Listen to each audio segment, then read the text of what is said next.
Good afternoon. Welcome to day 46 of Project Dig.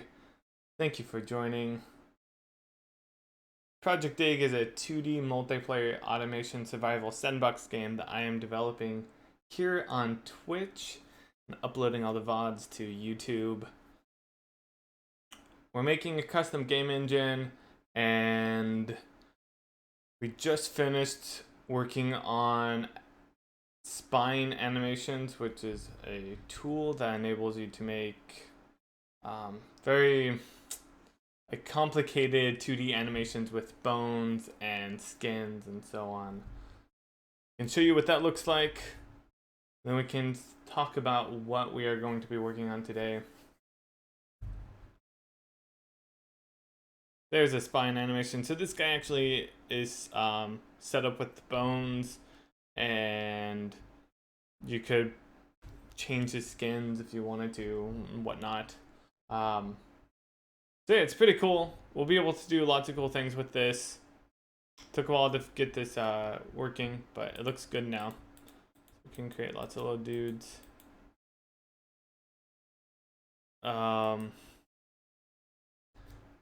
Actually reminds me, I need to fix something here. Maybe what we'll do is fix up the rendering for the other entities, which I think is completely broken. Whoops.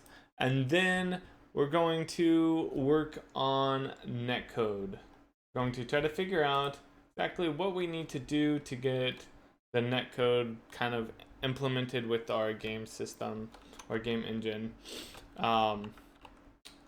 So yeah, we'll talk about that. I don't know, we're probably not going to actually code any of the netcode today.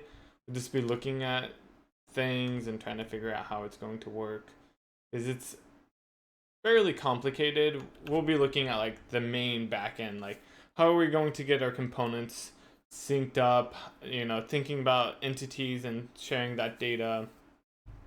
The underlying code, that's what we want to figure out right now. But yeah, before we get into that, let's go ahead and try to figure out what happened to the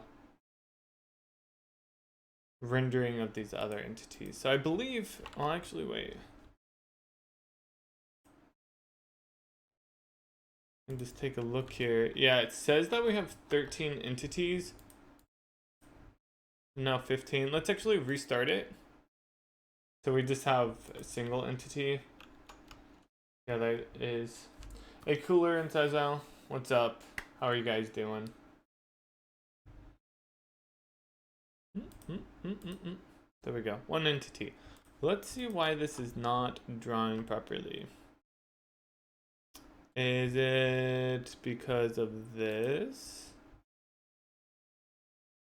No. Let's go into here.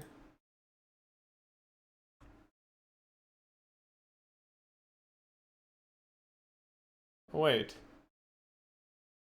Well, that was peculiar.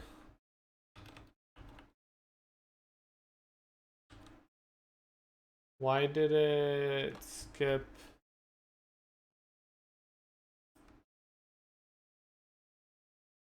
It says layer 0.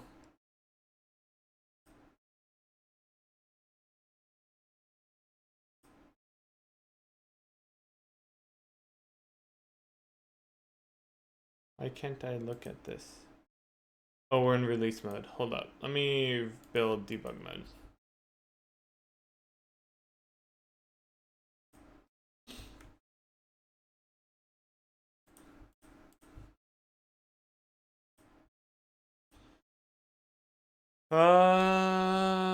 Is this a hash map? It is. I think I messed that up. Entity layers component. Yeah. That's our problem. That the entity layers does not support, since this is a map, it's expecting exactly one layer. with the entity layers. Oh, and we're also clearing it. Ha ha ha. Yeah, that would break things as well. We clear it here. So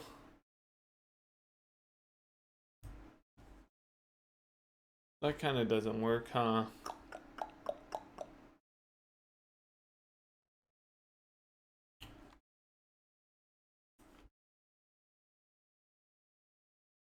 Yeah, I know what's going on now. At least I know most of what's going on. So what can we do to fix this?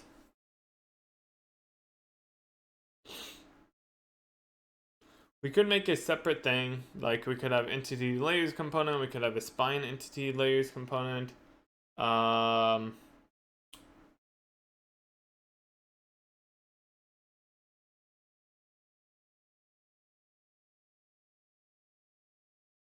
Data.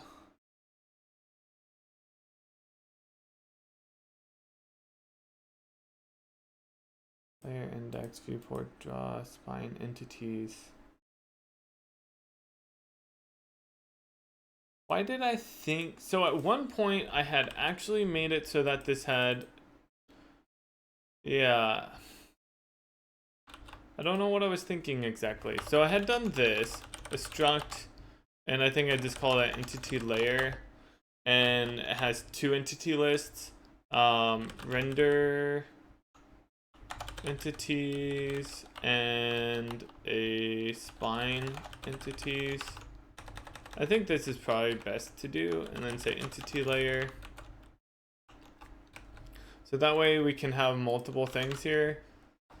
And then here, this is within the spine. So we want to say spine entities. And then up over here, we have render entities. And then we need to iterate over the render entities here and the spine entities here. So we just have the corresponding spine and render. The reason we have to do that is because the render entities are being rendered with a render component, and so they're like very simple. They just have some texture that is representing them, and they use like normal animations if we want to have an animation on them, whereas the spine component is this much more complicated entity visually, and it has the spine animations as well as all of the other information that goes along with them. Like, they can be composed of many different parts, and those parts can be on separate images and so on. And so yeah,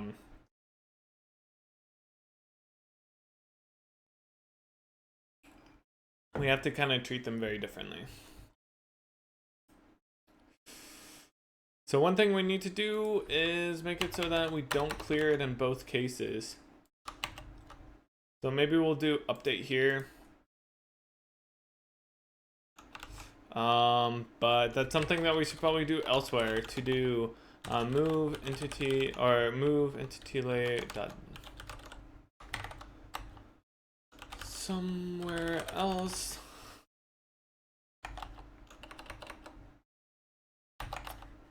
Perhaps at a frame end of frame cleanup stage.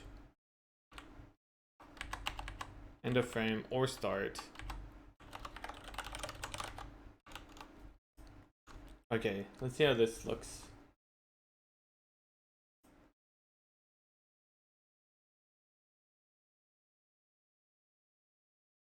I should have fixed this the other day, just so it was kind of all grouped together. I forgot about it.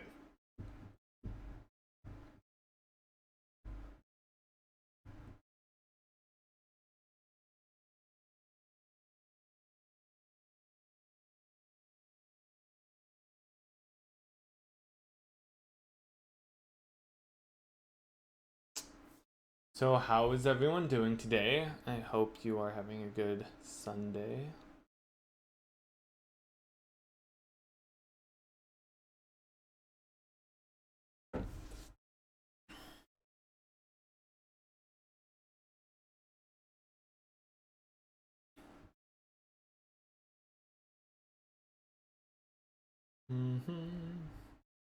So, yeah, we'll be looking at multiplayer stuff today. We'll end up using RackNet for the netcode, but I don't think that we're actually going to be... Nice. That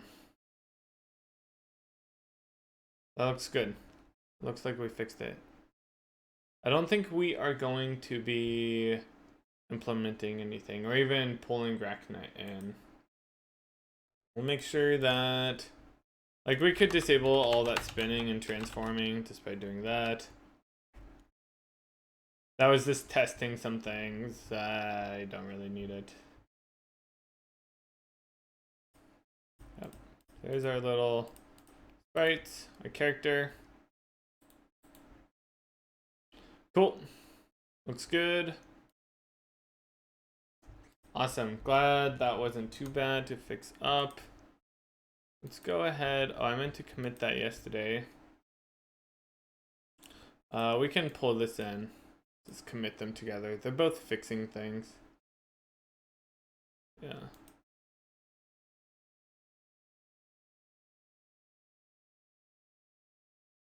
I think I might just go ahead and delete that.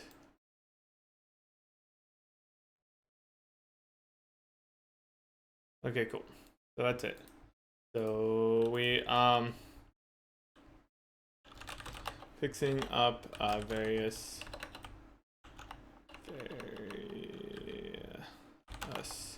changes with spine animations.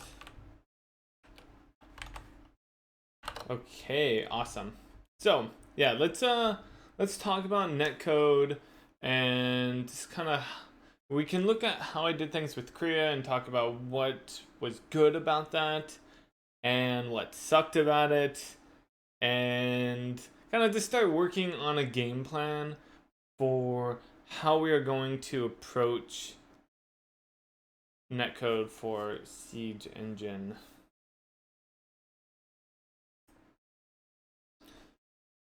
So let me open up Korea.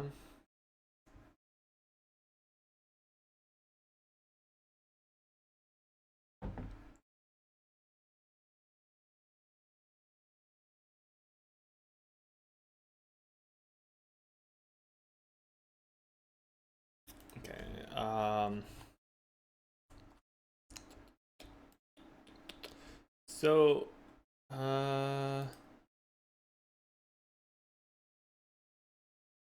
open up the network manager and go from there. Close all but this. Okay, so netcode. Netcode is probably one of the most complicated elements of, or components of, a game engine. It's it has like a lot of requirements or needs, such as it needs to be performant, because it's critical code, but also it's not just performant on the path, like, you know, it's running every single frame, but also we need to think about compacting down the data into the smallest size possible, because we need to be sending across the network and it's expensive. We also have to have it kind of reach into a large number of the engine's components and kind of actually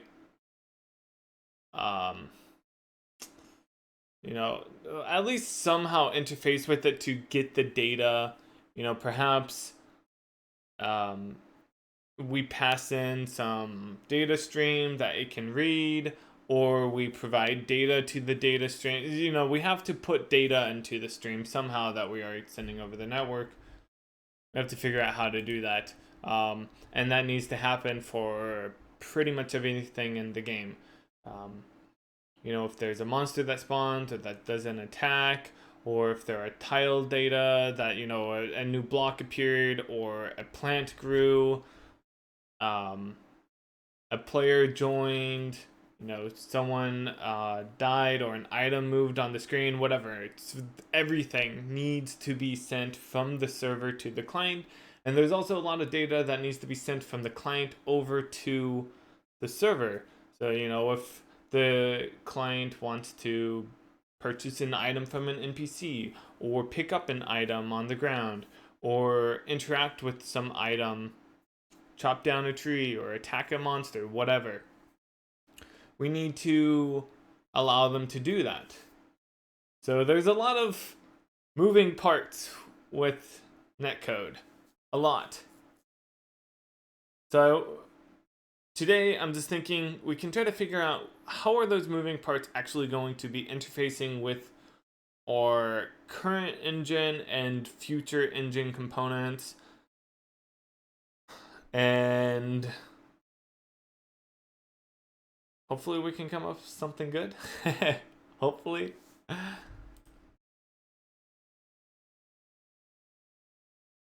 So maybe one thing I can do is like write down some ideas or something. Maybe I'll put down like requirements. So this is, does that work? No. I'm gonna change this into a list. So some requirements.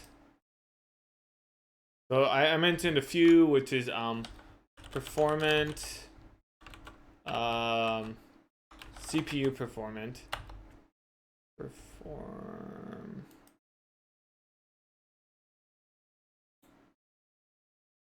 Is that not a word? That's a word, right? Performant. Why is it complaining? Stop being dumb. And then also, I guess it's like, what is that called? Like bandwidth performant.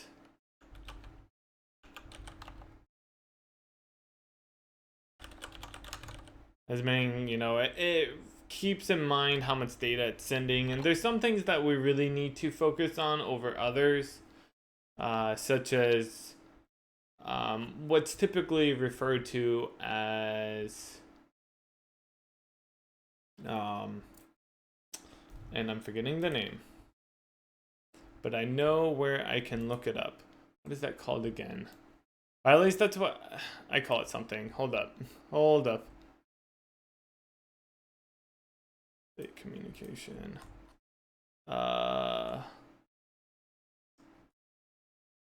Prediction. Oh yeah, that's right. I call it prediction data.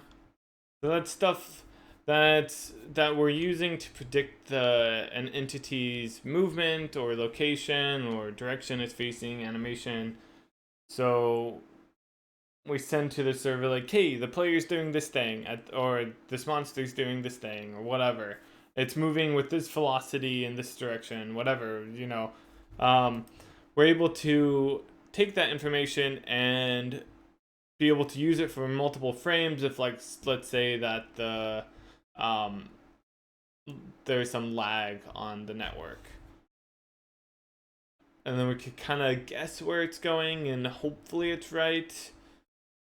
And there's a lot of stuff you can do with that to try to make it better, such as trying to, you know, if you have it wrong and you just set it back, like let's say an entity's moving in one direction and there's some lag, but then right before or like during the lag they change direction, the prediction will predict that they're going in the same direction they were going, and then whenever it catches up, it's going to see that, oh, actually they're way over here now, and if you just set them at that new location, they're going to be jumping around on the screen, and that's no good. They have to do some like you know, just shifting, I forget what it's called, where you just like you tween the player or the entity over some so that they actually get into the right position.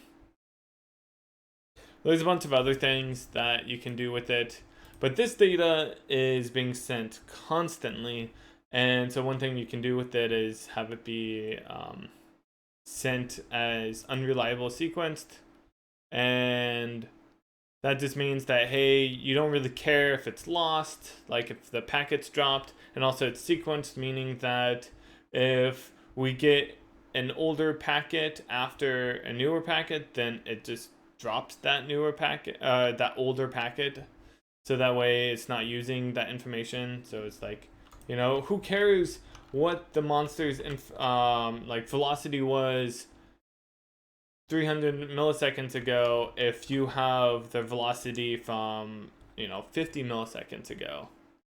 And so that's just what this sequence is about. So yeah, this information in here really needs to be packed down, and I actually spent a while ago, maybe, I guess it was like, it was a few months ago. I guess it's probably like 5 months now or something. I greatly optimized this. Where's that at? Prediction state right. Here we go. I did some cool stuff in here with like just bits. Packing bits as tightly as possible and everything. Trying to use as little space as I could.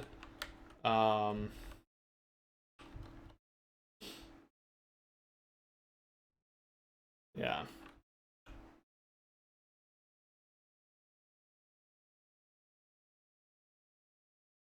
So anyways, that's cool. We'll end up needing to do something like that for projectDIG at some point.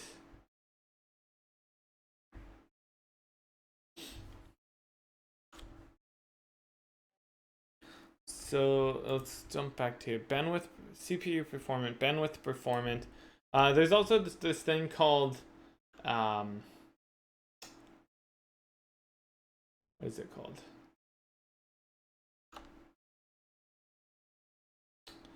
Authoritative server.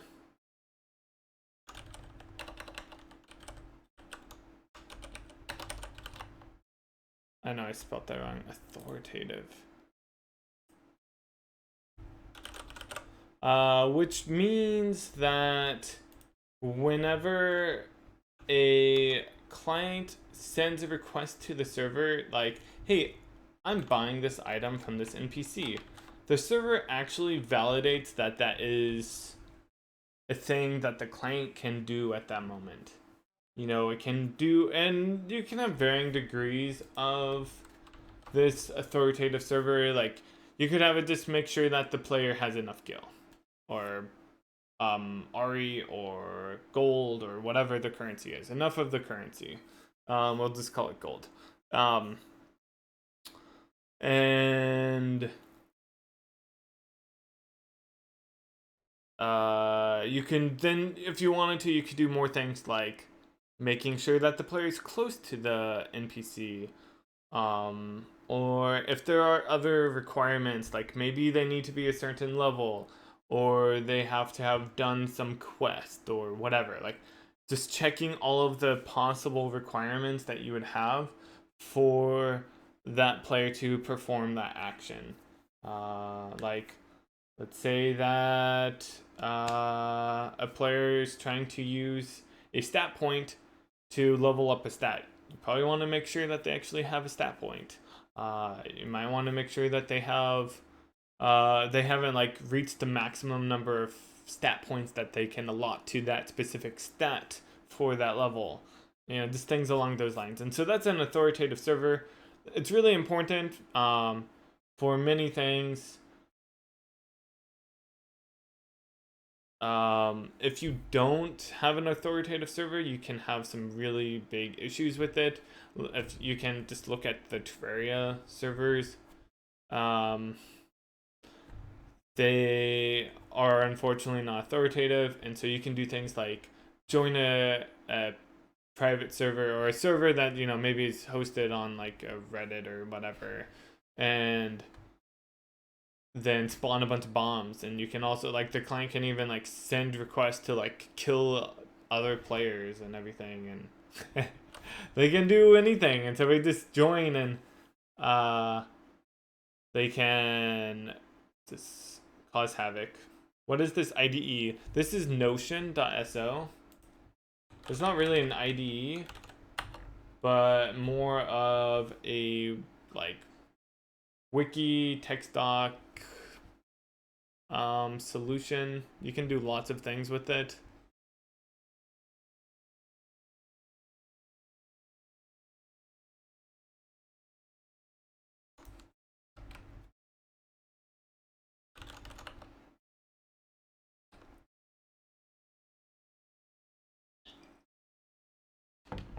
Okay, so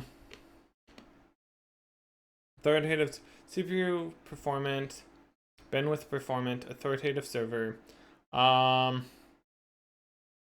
What other requirements would we have on the multiplayer? We'll talk about it and see if we can come up with some more. So some other like goals that we would have is it's kind of like requirements and goals. Steam support. So basically Steam Neck support, so you could like see your friend and be able to join them very easily. Korea has that, and I think it's an awesome feature, and I want to continue to use that. They have like NAT punch through and everything, so you don't have to worry about like, oh, have you set up your port forwarding to this specific port so that way I can connect to you and everything. Linux support for multiplayer? You mean for like and actually that's a good question, is would we want to have a headless server support? I don't know. That's actually a good question. Let's go look at like multiplayer. Or what is it called again? Multiplay.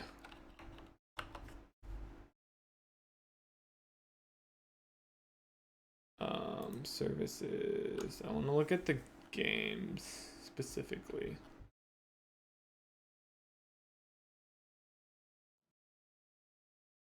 I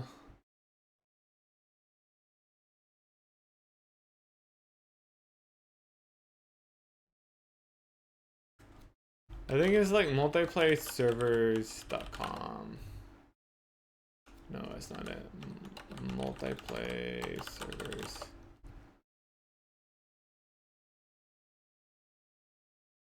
Multiplay game servers?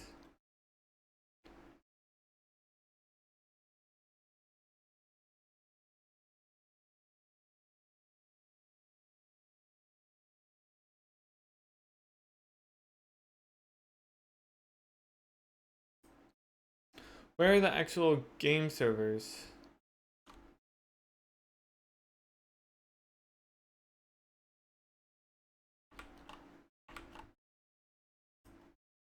Is there like Terraria?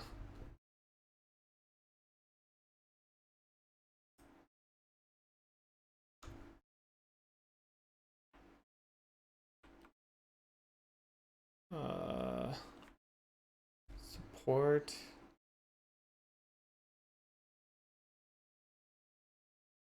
Linux support for the game? Yeah. Sorry, but that's probably not gonna happen. Why can't I find the game servers? It's in the past it's been very easy. I must be missing something. Or did they change the way that they work?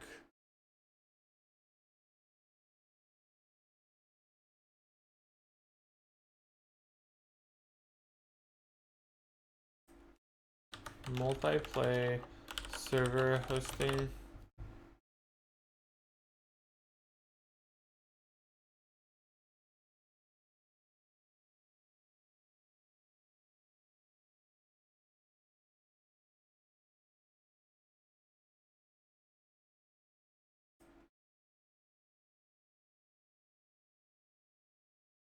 I think they changed the business model.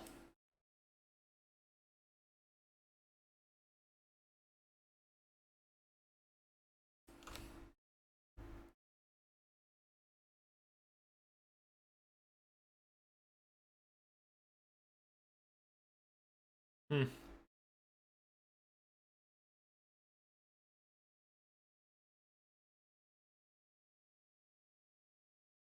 Wow, I did not know that. Interesting.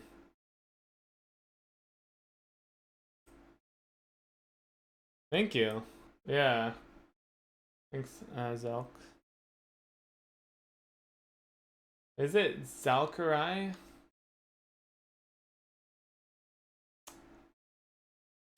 Yeah, that's referring to this. I didn't know that. Well, this is interesting. Like they were probably the leader. I think they probably even say that they're like the leader or one of the leading game hosting. And yeah, I could see like it's been on the decline. I think that people like to host, but honestly, like I don't know. This game is going to be something more along the lines of um at least I'm thinking Don't Starve or like kind of almost more roguelike in some ways, and consequently I don't think you would ever have like the game server just running and you'd want to have it running so people can join anytime. So I don't think that it's actually useful to have a dedicated server. So we're probably not going to do that for this game. I could maybe see like in the future, um, I've talked about doing a Korea 2 type of game. I don't know if that ever will happen, but if I did, maybe it might make sense to have a dedicated server of some sort. Either it could be something that I publicly host or provide, or maybe, the players could at least. I don't know. Hey, the Gel Mega, what's up? Welcome.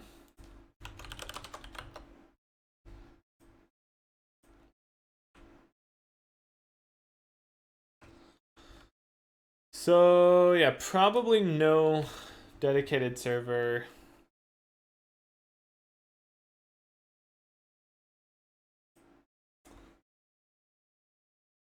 For anyone joining, welcome. I'm looking at adding in multiplayer support and what exactly that would mean for game engine. So we're kind of just talking about kind of the requirements of multiplayer and how that could fit into our game engine.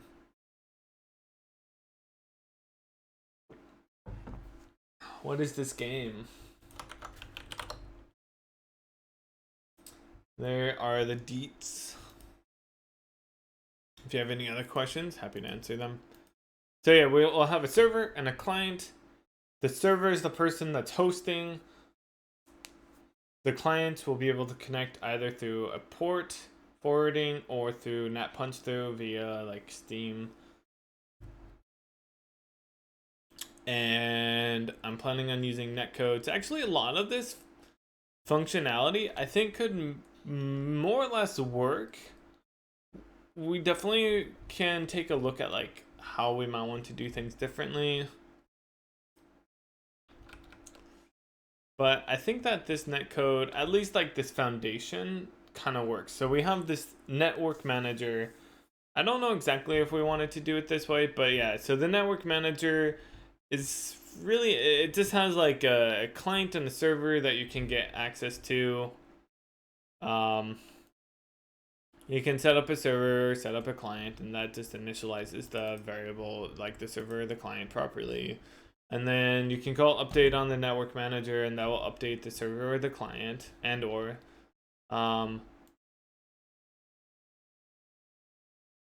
you can get the server and client, and yeah, like you could check to see if you're the host, you're a host.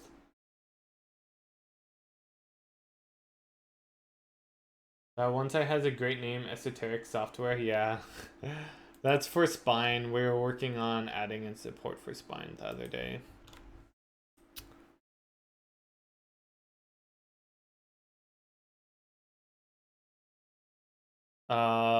Resetting the network. You can get like your friend hosts, and so this is all of your like the network friends. The network friend is a name.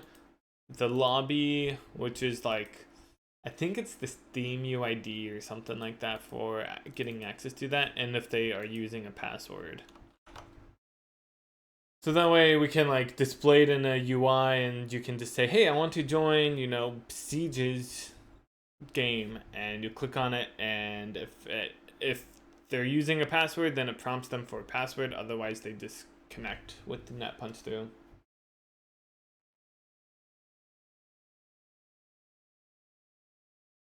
So yeah, that's cool. Parse connecting. That's to like automatically connect to a server. And yeah, that's pretty much what that code does. So the server, I don't know if we would want to do something exactly like this. We might be able to like move some things around. I think we could probably get rid of the network manager itself. Maybe just add in, you know, I've been doing this thing where you have the namespace, like a namespace network, and then in it would have a like a static variable that would initialize at startup or something, or maybe you don't even initialize them at startup. It would just be like yeah, like we even have one here which is host, but we could have the server and the client both be static variables, and then we could, whenever we set up the client or the server, that's when we'd actually be initializing them. So we could get rid of the network manager altogether. And so the server and the client,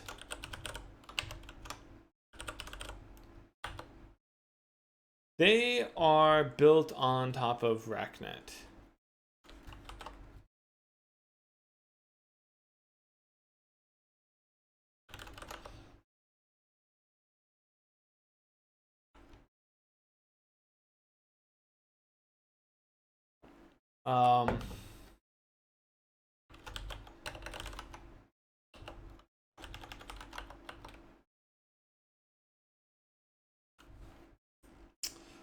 Yeah, and there's actually a lot of stuff in here. I don't really remember everything, to be honest. It's been a long time. I added in support for doing some things like AS2 information if you're playing, or that was for like a dedicated server, so we wouldn't need that here.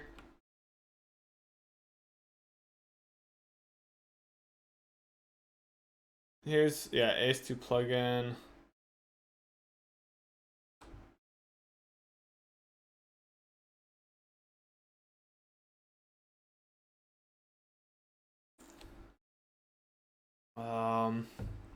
So you set up a server with a port and password. Trying to remember all of what this does. Startup, cleanup. It's not too bad. There's actually not too much stuff in here. Not too much.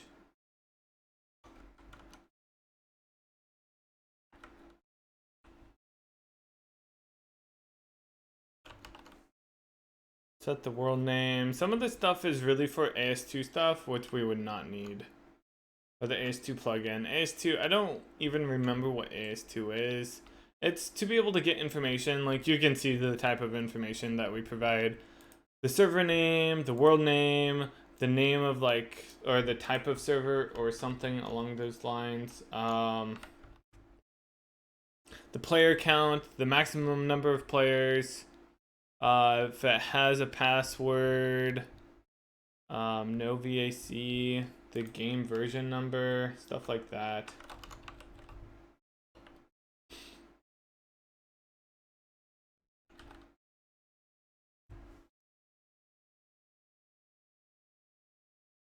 Hey, Jacomus, what's up? I see you changed your profile picture here. I did. I did indeed.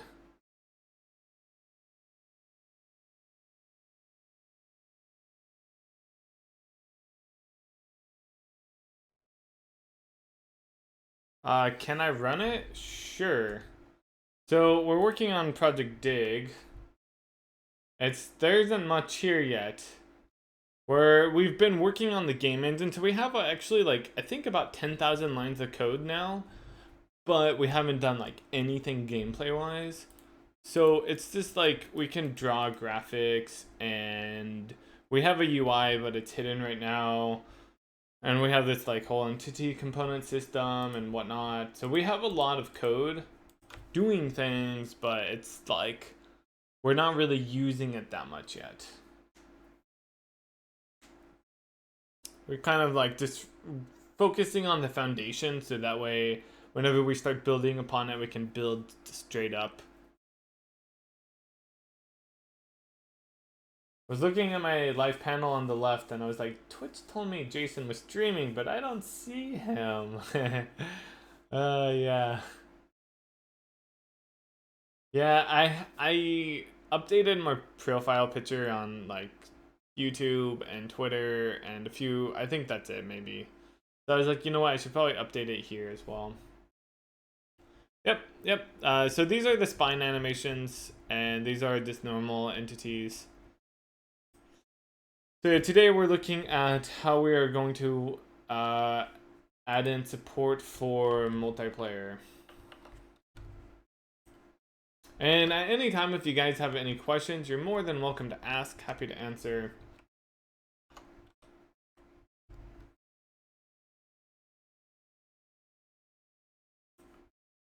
Okay, so yeah, there's not too much. I think honestly, we will be able to take a lot of what this server has and just pull it over. It's not very complicated. It's somewhat of a thin layer that sits on top of RackNet, and we just pass information to it.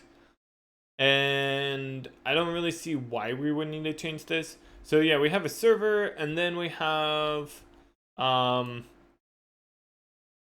this is actually a class that inherits a connection. I don't even know if I'm going to do that in the future. I don't know how necessary that is. I guess there's a few common functions that can be called. I don't know, maybe it's okay. So we have a connection. So this is like a server is a connection and also a client is a connection. So like if you're sending data, it just sends it like that. But it's kind of weird because I think like if you're the server and you are sending data, it's slightly different, right? Maybe not. Maybe not.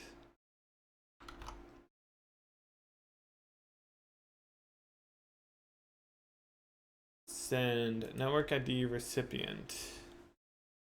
Maybe it's the client that has a separate send function or something. No. Okay, never mind. I don't know what I'm talking about.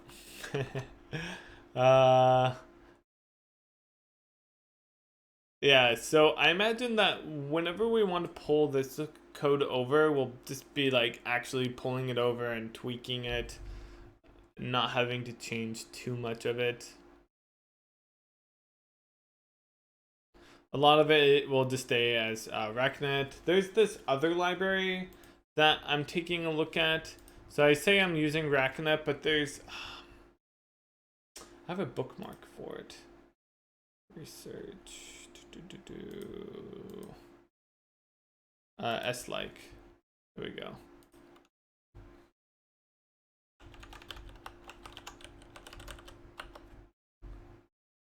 That's weird.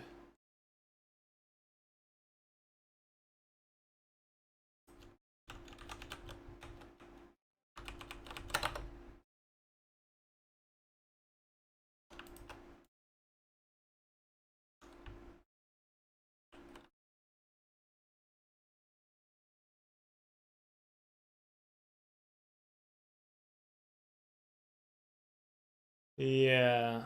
So, I don't know. We can look at this. They say that they're continuing to develop RackNet, but I actually don't know how active they are on the development.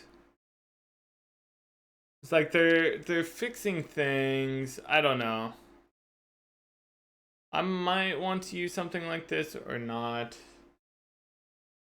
But anyways, there's a few options. RackNet's pretty nice. It worked for Korea. I'd probably just use that again. I didn't really have any problems with it. And well, the problems I did have, I fixed. So, yeah.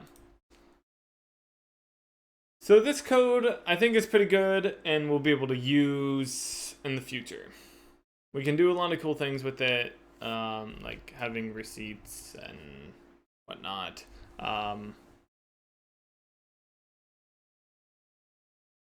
Yeah. So what we can really look at, I think the more interesting code is how are we going to make it work with our entities? That's the big question that we need to find an answer for.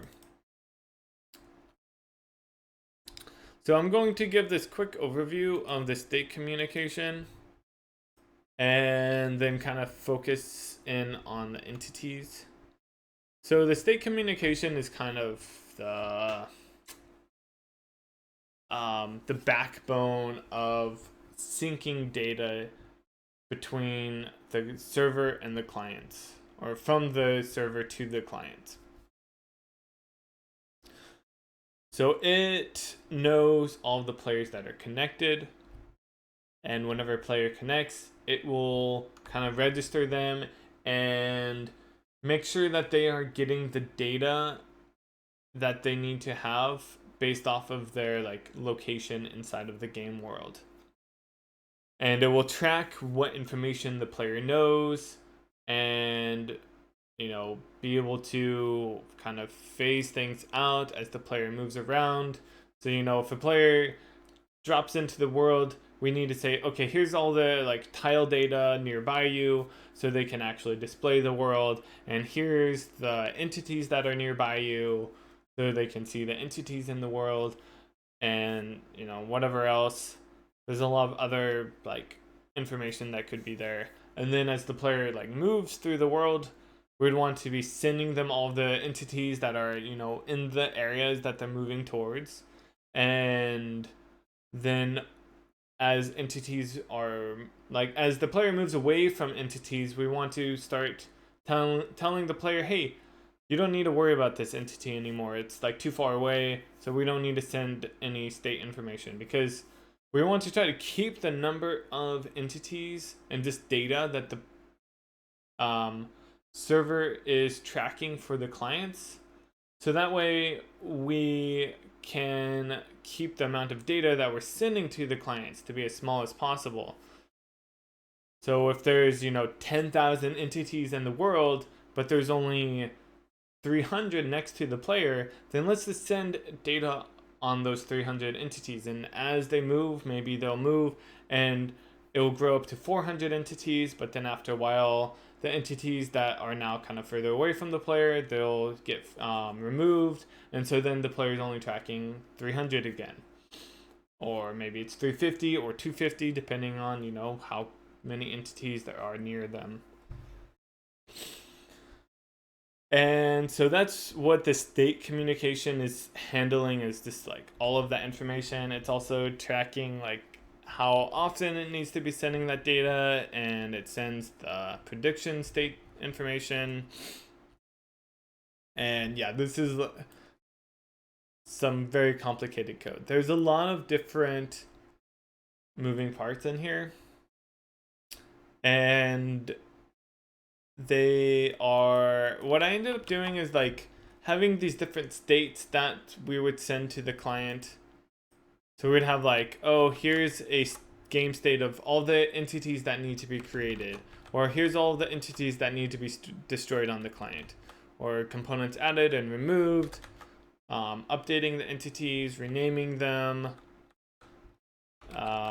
updating players, which I guess is different from updating the entities specifically. And so those are like the ones that I want to kind of focus on today, is like how are we going to do that with our ECS, our entity component system. And then there's some other information like handling, you know, the automata and it's changing, or other data in the world, you know, maybe audio stuff, or if the client needs to know, like for biomes, we would render the backgrounds for biomes, and so that means that the client actually needs to know what are the different biomes that exist, and if they can possibly change or, you know, shrink or grow, whatever, then we need to send that information to the client.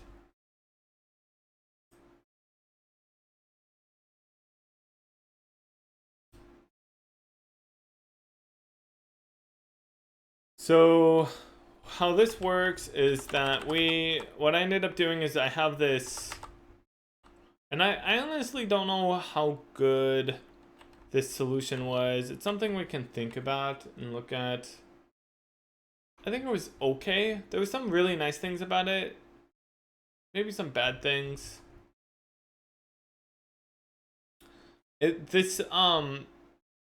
This code is just really complicated and tricky to do. Oh, this is game state. I don't want to look at that. Let's look at the state communication. So one thing we'll do is like what we're doing. Yeah, so we're creating snapshots for the player.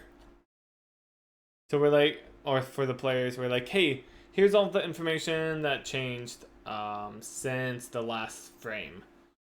And we'll kind of go through all of the possible different like states. So we're like, here's all the automata data, like if the, you know, there was water flowing or fire burning, whatever, then let's send that information. Oh, hey, these entities were destroyed or created. Let's send that.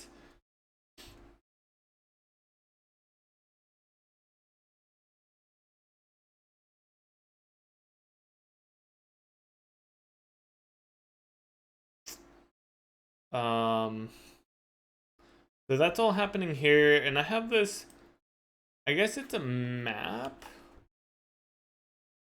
of states. Honestly, I don't think that was a good idea. I don't know, we'll be changing this for sure. Like, I don't know why we needed to have that be a map. That could have easily been just like a vector, and that would be the index into it. That could have been much better. How do you keep a one-to-one mapping of the VS project structure so that it matches real file system structure? Or do you keep all files in 2 folders and use filters? For projectDIG, I don't have a one-to-one mapping necessarily. Do I have a one-to-one? I guess I kind of do. I create the folders and set them up. So you can like, I guess I'm just manually doing it.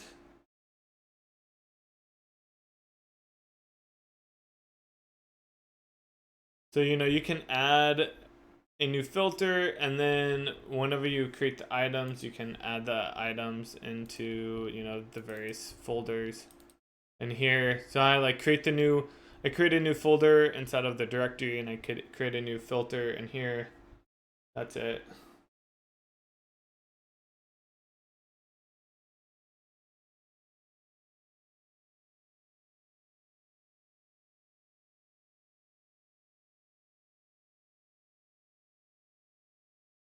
Anyways, we won't look at all of the information that's going on here, but we'll just focus on entities right now. Entities, yeah, they're tricky. So how entities work in Korea is that I use the component-based system, which is different from an entity component system. A component-based system is where we have an entity, and then this entity manager that has all of the entities and like a map based off of their UID. We are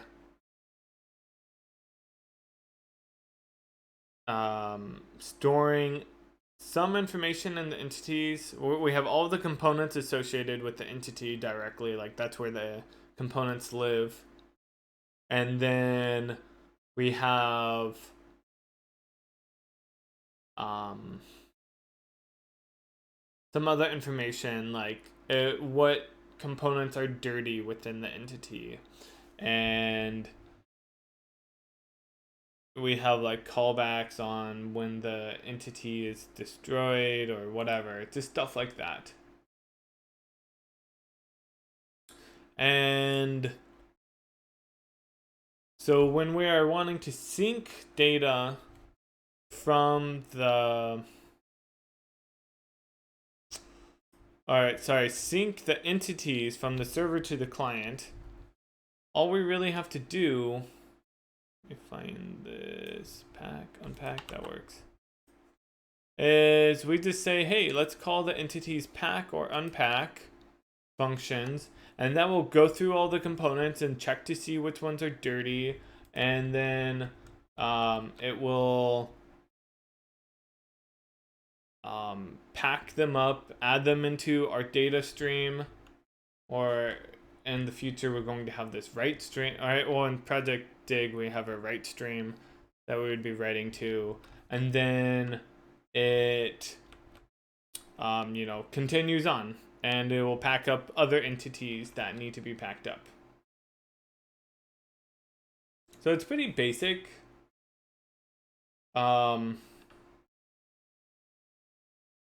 I mean, like, it makes a lot of sense, I think.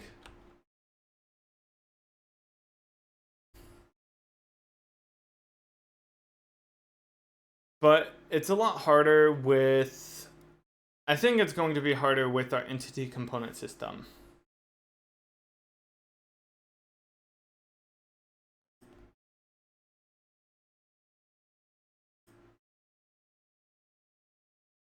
Because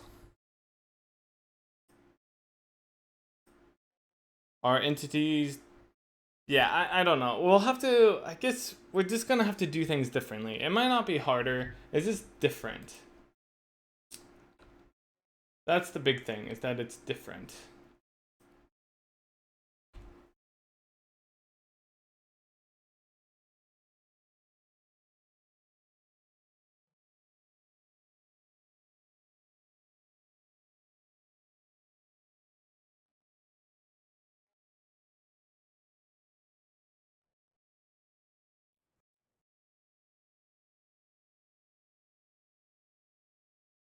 So the reason that it's so different is that in our entity component system, we have these component pools where all of the components live. So we can go to the world. So our world is kind of like our entity manager. It has all of the entities in it, except for the entities aren't actually really anything. They're just uint32s. It's an ID. That's all it is an ID. We can see that in here. An entity is literally just the ID. And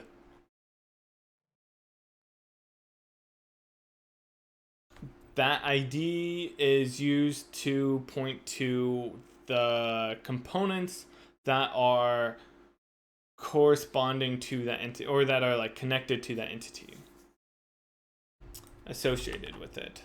And so we have these component pools like that contain all of the different types of components: transform component, render component, animation component, etc. We'll have a lot of those by the end. And then whenever we create this entity, we just associate it. We typically create it based off of a prefab, and so we allocate or like associate the components that are on that prefab with this new entity. So if the prefab component, or sorry, the prefab has like a transform and a render and an animation, then we will associate each one of those, or each new component, it's kind of new, we recycle them with that entity ID that we are creating. So this means that we no longer can store dirty data on the entity. We don't know what components are going to be dirty.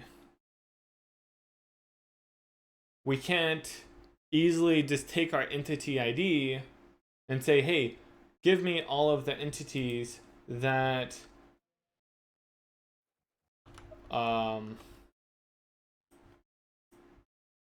give me all of the components for this entity that we want to sync up. What are you trying to make? I am making this game, DIG, and what we're working on today is trying to figure out how we want to do multiplayer support.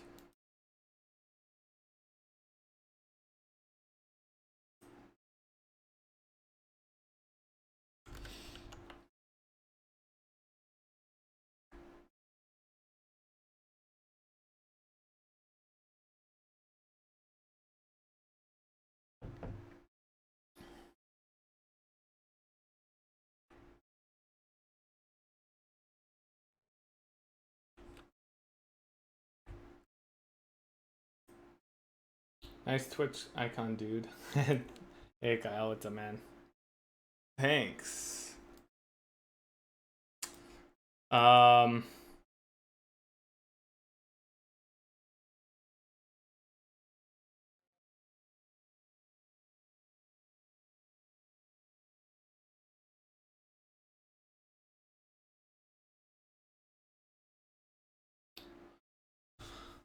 Yeah, so we're going to need to come up with a different solution for this, which I think is fine. Like, we can have something somewhere else that is tracking what components are dirty. And maybe we don't even need to know.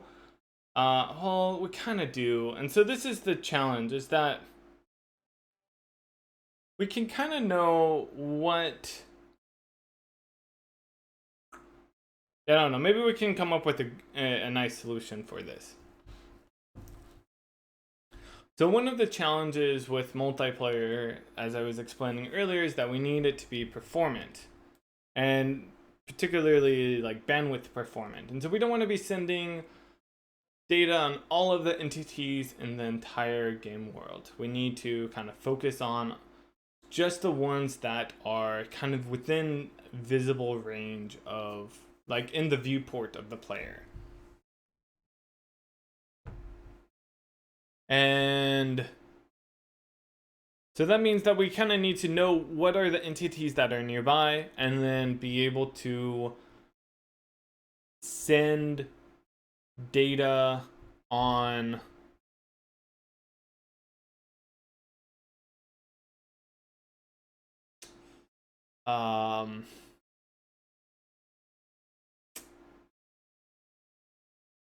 yeah, sorry, I'm just thinking. Send data to the client that only contains the dirty entity or dirty components that are nearby the player.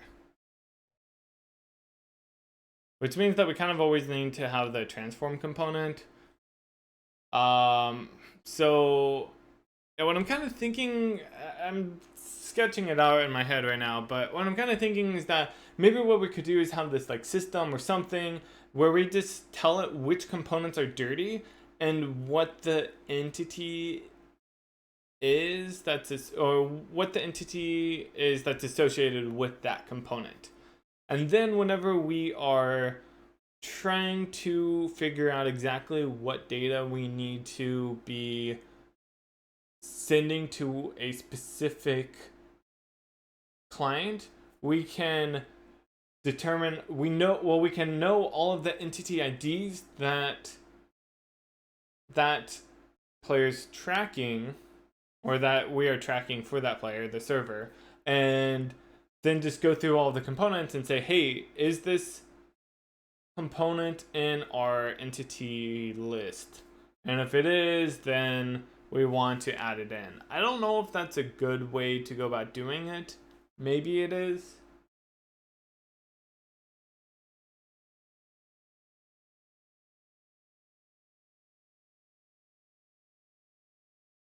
I guess you could go the other way as well and iterate through all of the entities. That might actually be better. It's probably better. Iterate through all the entities that we are tracking for the player and see if that entity has a dirty component. Or what are the dirty components for that entity. Hey Kyle, how was your trip to SF? I hope it was better or good. You got to meet up with your peoples, your peeps.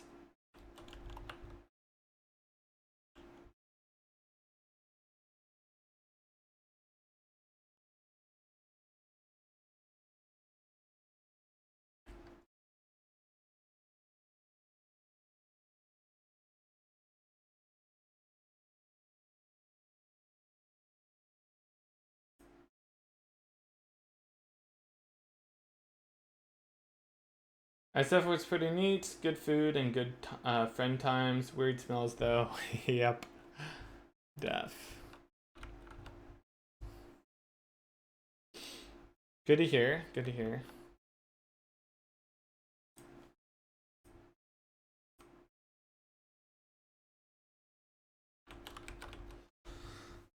So yeah, that's what I'm kind of thinking we could do. I don't know how good that is. $85 cup of tea on the menu. Dang. Yeah. Yeah, that place is kind of high scale. I hope you enjoyed the tea though.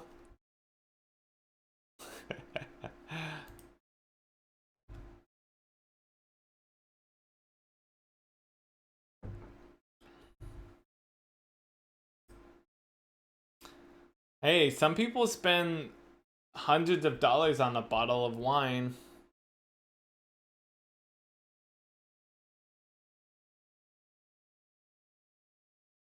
Or thousands. I think there are some places, like if you go to really nice restaurants, you could easily spend $100 on a glass of wine. Like a really nice place.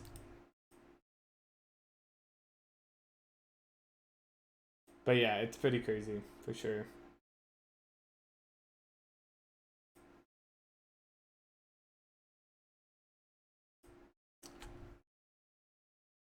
Um... So I think something like that system could work. I hate the lookups. It would be nice for us to be able to come up with some solution where we wouldn't have to do a bunch of lookups to determine what is actually being or needs to be sent to a player. One possibility, actually, well, kind of. I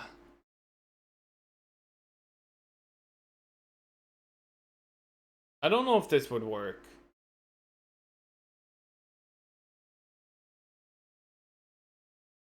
But if we could somehow um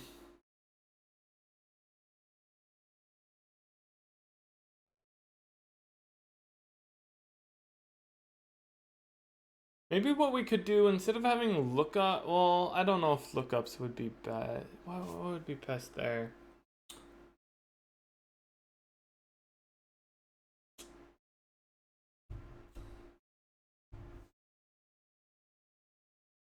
I was thinking like we could get all of the entity position data and store that and then use that instead. I don't know if that would actually save us lookups though. We'd have to store it directly on the component data. Like do that instead of the look. I don't know if that would actually help. So like whenever we say an entity or a component is dirty, we could say this is the entity ID, or maybe we don't even need the entity ID. This is where it's located in the world, and this is the actual component that's dirty, or at least the component ID or something. And then we could, it would probably be the component ID. I guess in that case we need the entity ID anyways, right? Yeah. Is this Eden code? No. A0doc. This is for a game, projectDIG that I'm developing. It's a 2D multiplayer automation survival sandbox game, and we're currently looking at how can we go about implementing multiplayer support for it.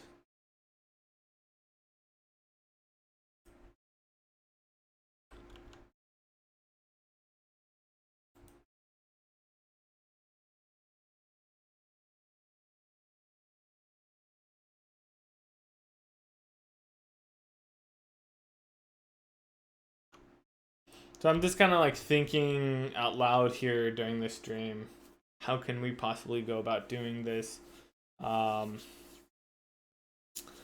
one thing that we need to think about as well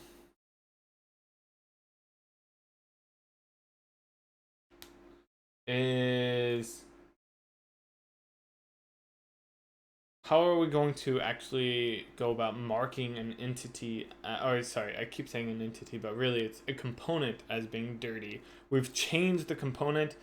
How do we say that that component's dirty?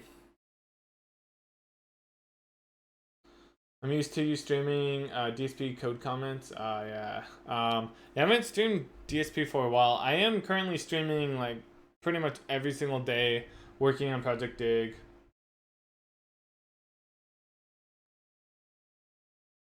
I told Chrono that I want Korea in my creator store. Nice. I didn't know that they have creator stores. Chrono. You're talking about Chrono GG, right? They have a creator store? Oh, that's a new thing. Oh, cool. Talking about this. Reward your audience, get credit for your content.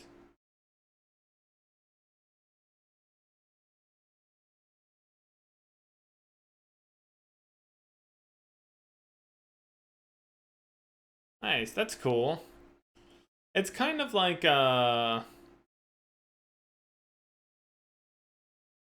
kind of like what Twitch is doing.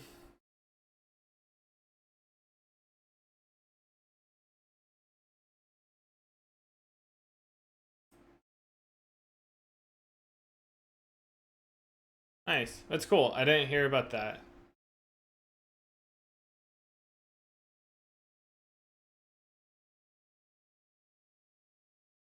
I was like, I have to have Korea here. Nice. Thanks. I appreciate it. Yeah, I don't know if you saw, but Korea was just on Chrono like about 10 days ago or so. I guess it was only about 2 weeks ago. But yeah, pretty cool. So yeah, how are we going to mark components as dirty? We need to figure that out.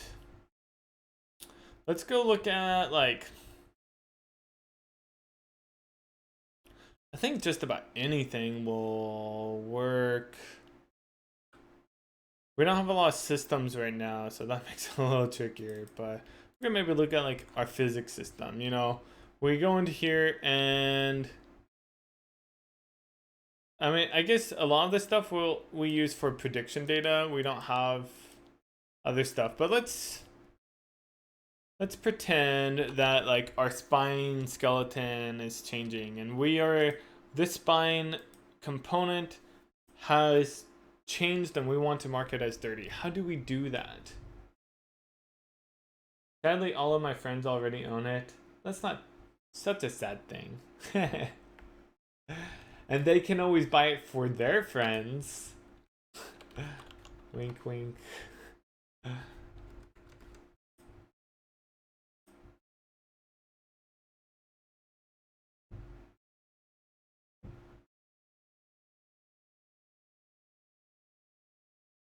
want to be able to work with devs without them needing to pay me directly. Oh, nice. That's an interesting idea. That's cool. It's creative.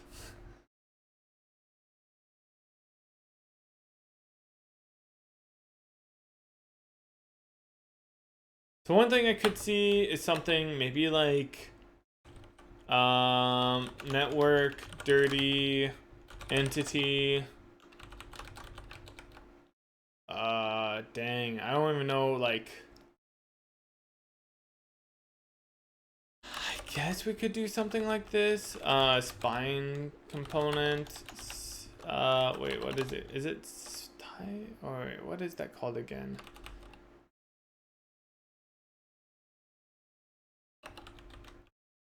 That's right. Sid spine. That's right. That's what I did. Spine component. Is that right? Just like that, yeah. Yeah, and so that gives us like 3. Ends up becoming 3. So like perhaps that could work.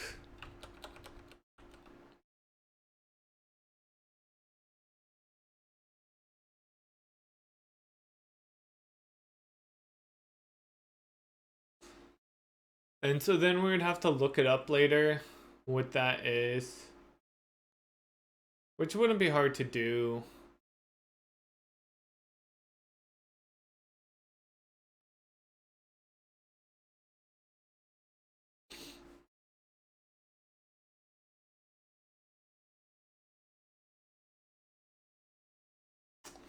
This could work.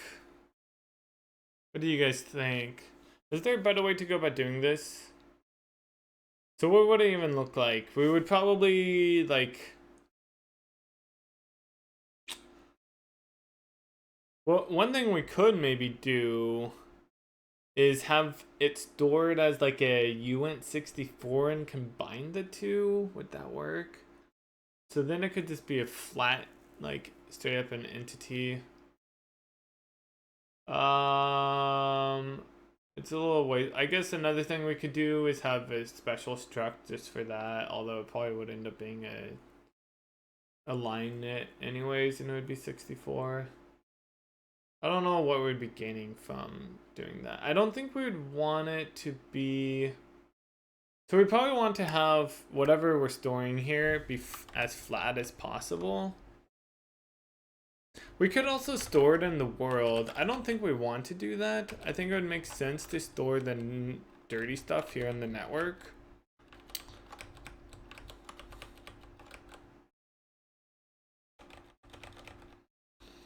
And then if you're not the host, dirty would just like do nothing. It's a no op or whatever.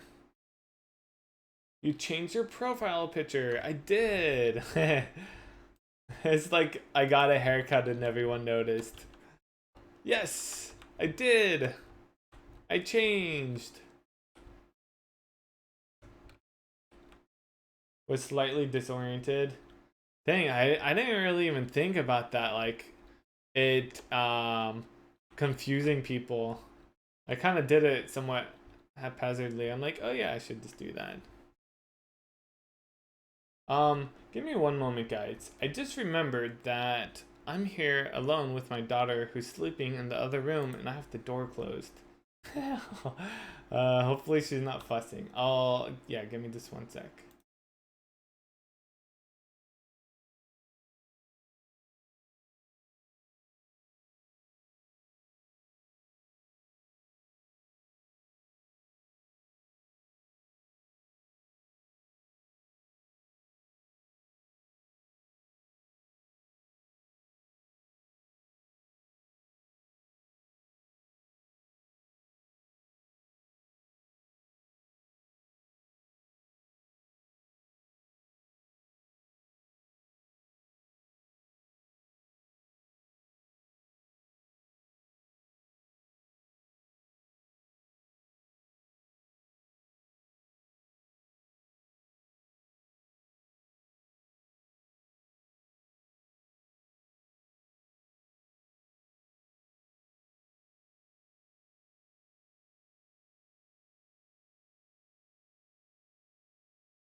Yes, thank you. I was muted.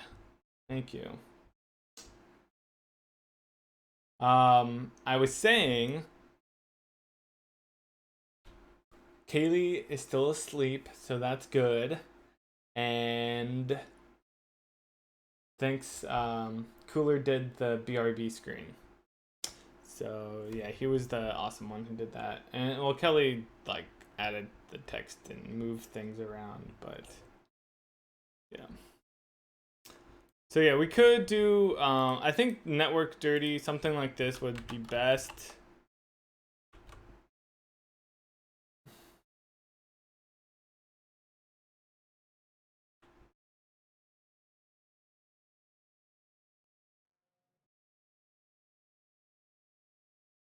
Hey, Cooler, there he is, the man. Everyone loves your artwork. You did a really good job.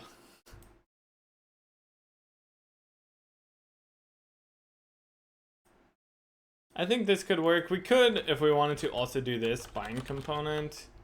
I don't know why I would want to make that templated. That just seems like it's more complicated. I guess the one nice thing is then I wouldn't have to do this SID thing. I'm trying to make a slider bar in mono game.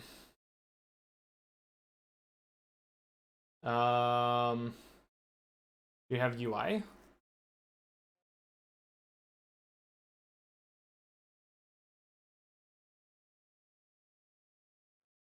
Hi, what's the for loop with the brackets?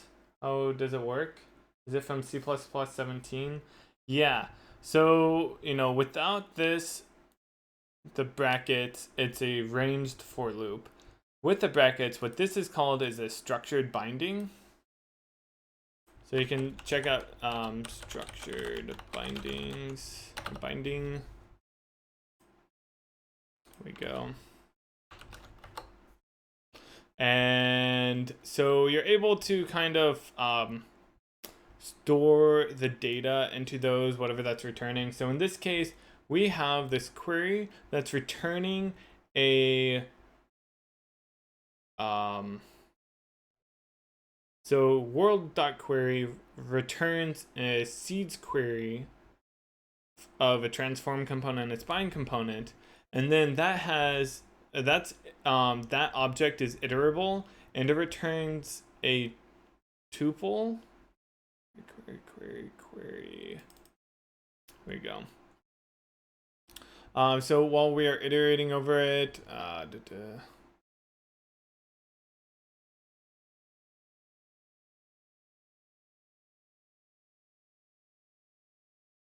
am I not seeing this?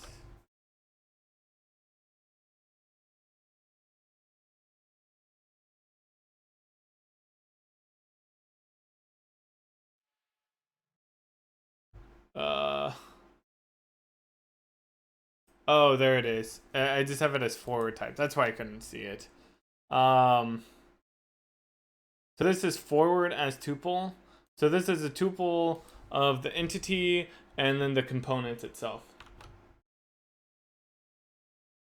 And so it's pretty cool. So this actually ends up being like an entity ID or an entity and a transform component reference and a spine component reference. And it's pretty awesome. It's super nice syntax. Now I only have one question. How do you know C++ so good? I don't.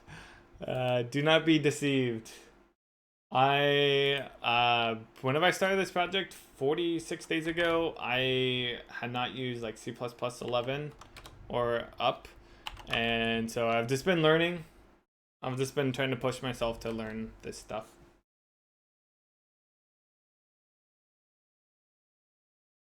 But yeah, structured binding is pretty sweet. It allows you to make some nice syntax sugar, kind of just. Yeah, you could also do it like, let's say you want to iterate over a dictionary or a map. You can also do that. Let's see here. I know I do that in a few places. Maybe in, where is that at? Here we go. Here's one. So these indices, this is an unordered map of a uint32 to a uint32. And so you can just do like auto key and index. And so then you don't have to like do the dot first and dot second. You just have the key and the index here. Pretty nice. Pretty nice.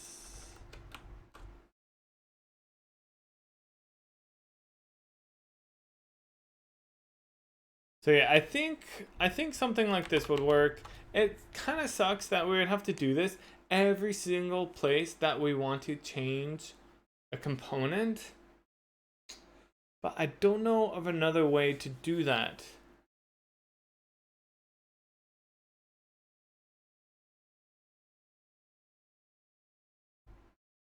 Maybe what we could do is, let's see here. You know, actually, what if we did something with this, with the query? Like, we can make this better. Like, here, we tell it that we're writing, right? We're writing to the spine components. So what if we could do something in here with that?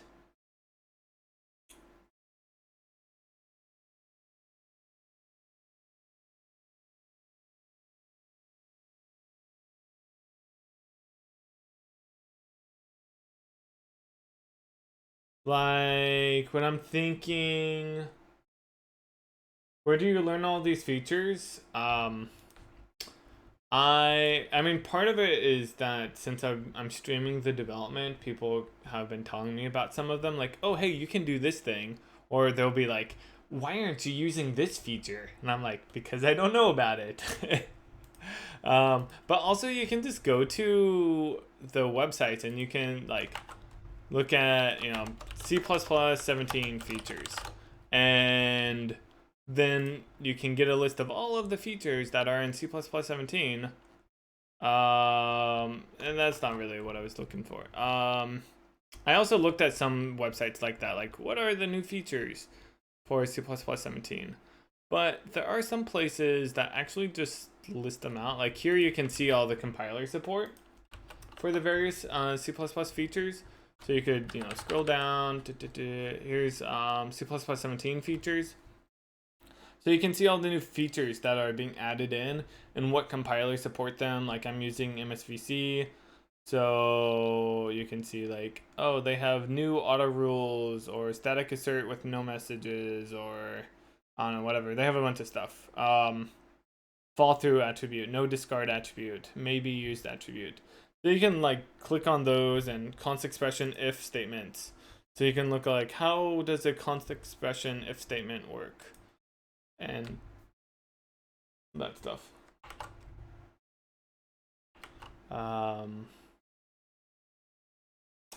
There are other places to find, yeah, so I just search for like C++ 17 features, C++ 14 features, etc. There's even some C++ 20 features that some of the compilers are supporting.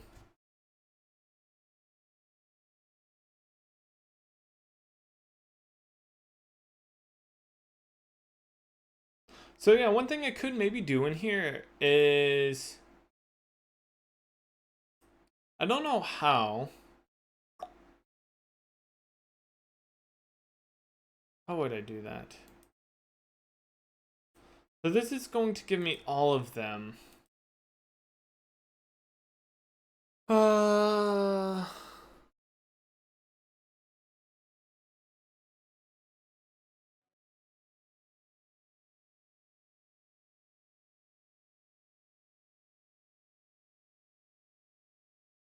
Yeah, unfortunately, it doesn't know which ones I'm wanting to dirty and not.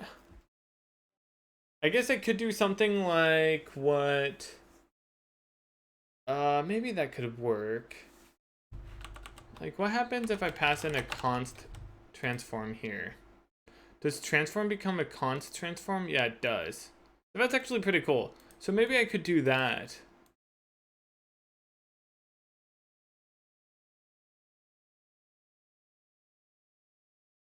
Where like, hey, if you are a server and we are querying non-const components, then they can be automatically dirtied for us.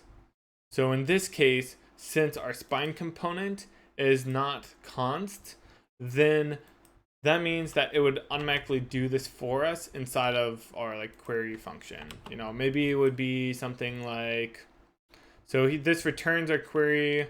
So it'd actually be while we are iterating over the components. This would get the component. Well, we know which ones. I guess all I would need to do is, so this would like do it automatically for us. If we don't, yeah. The one problem with that is, what if we don't actually want it to? So let's say that we have some conditional in here where it might not change it.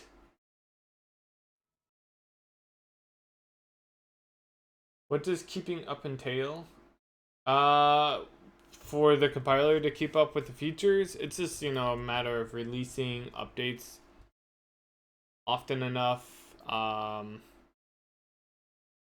and, you know, actually adding in support for those features. Sometimes those features might require other features to be decremented, or I think even removed.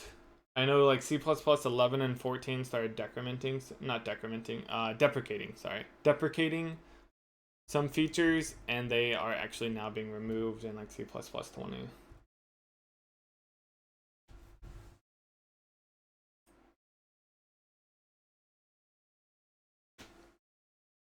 So maybe we could do this. It might be a little questionable with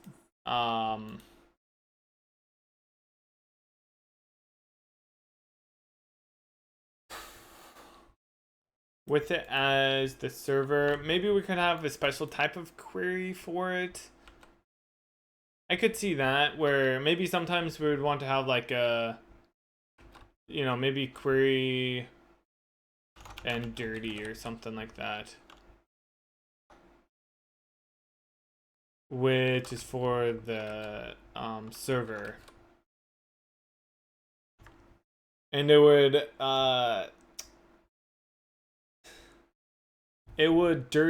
automatically dirty non-const components. And then if we don't want that, then we could just use the normal query, and that will require us to call dirty ourselves manually if we are wanting to, like if there's some conditional or something.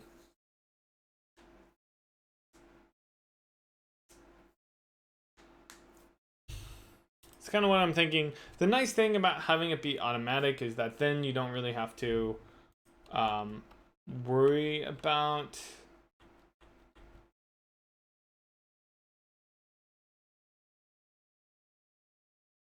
just like doing that. It's just a lot of boilerplate code where it's like, oh yeah, it's dirty now, I need to go change it again. It just, yeah, it's a lot of effort. In Kriya, what I actually did was I made it so that all of the setter functions for a component would call the dirty function, and then the dirty function would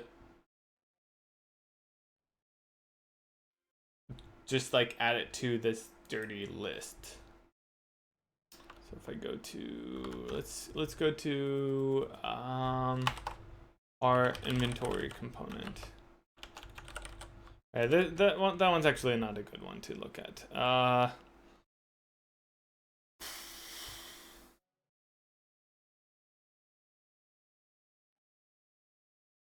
That one's not a good one either. Dropped component. Nope, that's not a good one either.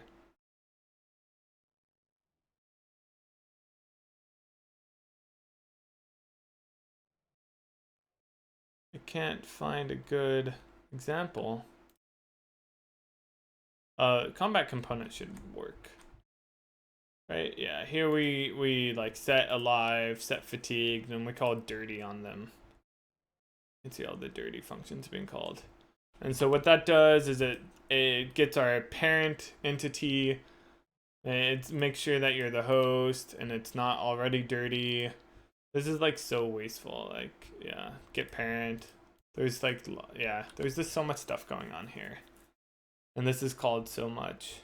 But anyways, ends up calling dirty and gets the parent entity and then tells it like, hey, this specific content ID is dirty. And so it kind of does it automatically for us. It's just in these getter functions. So it just means that, you know, anywhere we're calling them, we don't have to now say that the component's dirty. It's just inside of here.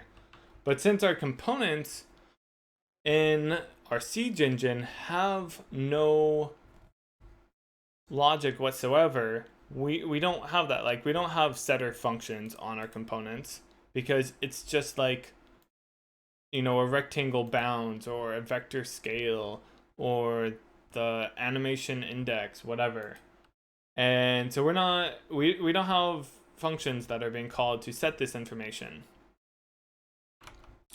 We're setting the data, the components, typically whenever we're doing a query, such as this here, where we're like, hey, we're now going through all of the entities in the world, or all these components that have like all of the entities in the world that have a spine component and a transform component, and we're applying something to them, like we're, you know, updating them.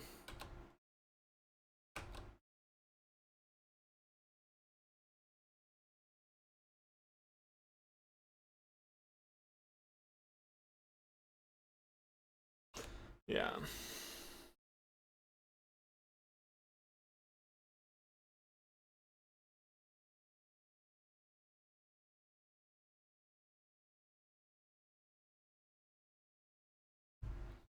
So that's why I'm thinking perhaps we can do that whole query dirtied or something like that. Query and dirty. Maybe do a network query. That might be a better thing. I kind of like that more.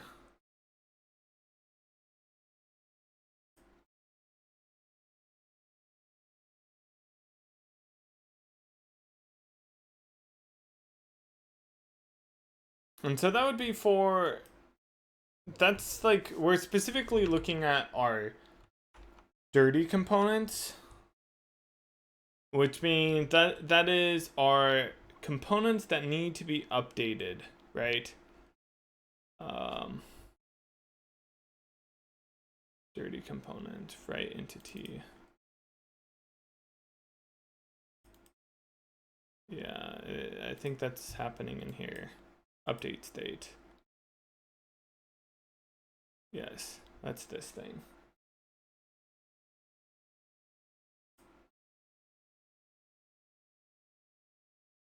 Yeah.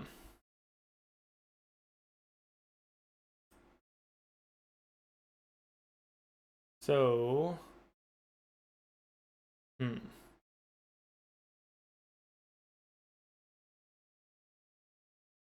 for some other things, it might be easier.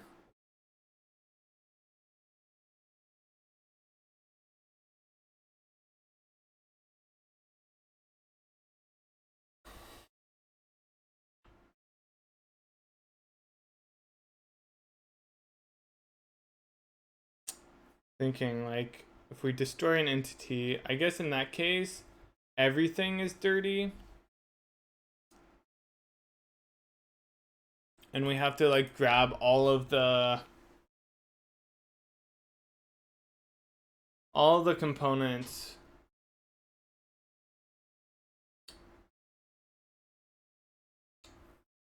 Yeah, I don't know. I think I probably should think about this more. Like, I'd like to figure out a way to make it so that maybe we don't have to do this lookup like, hey, is this entity the thing that's being tracked on the client? Or like, see if I can come up with some nice, elegant way of knowing that. So that way we don't have to keep like going back and forth. Because let's say that we wanted to know all the entities that were created to sync over to the client, or potentially sync over to the client, or all the entities that were destroyed. That would mean that what we would probably need to do is have some list of entity IDs or something that were created or destroyed. I mean, maybe it could just be the same as like it being dirty. I'm not sure if that would work.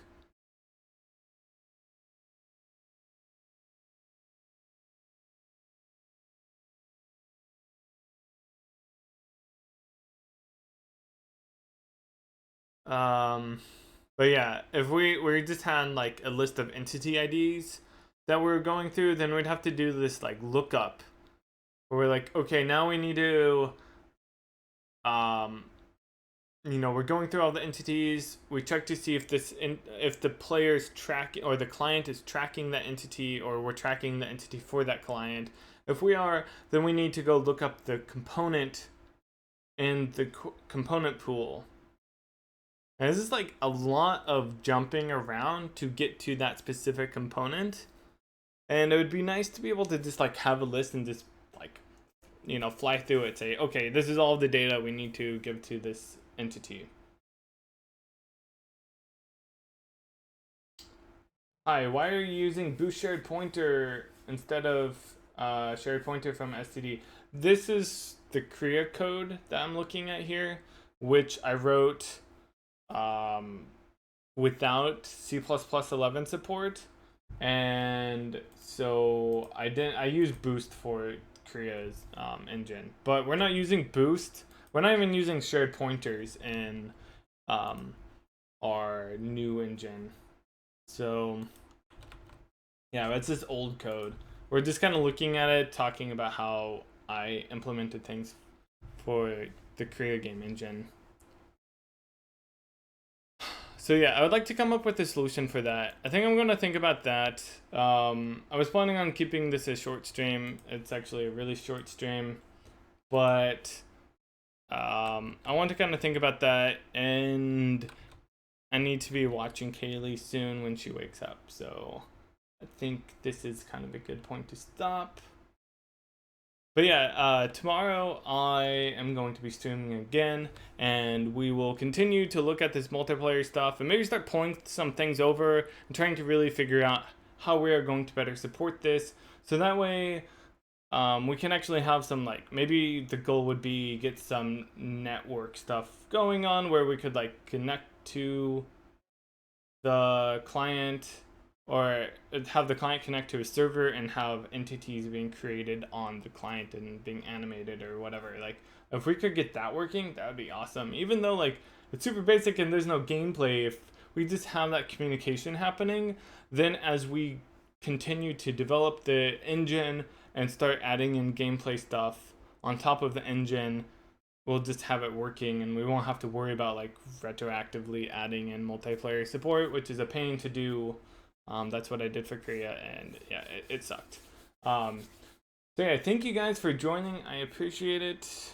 Like I said, I'll be back tomorrow, 8 a.m. Pacific time. We'll pick this up then, and yeah, hopefully we can make some good progress. Have a good rest of your day, and take care, guys.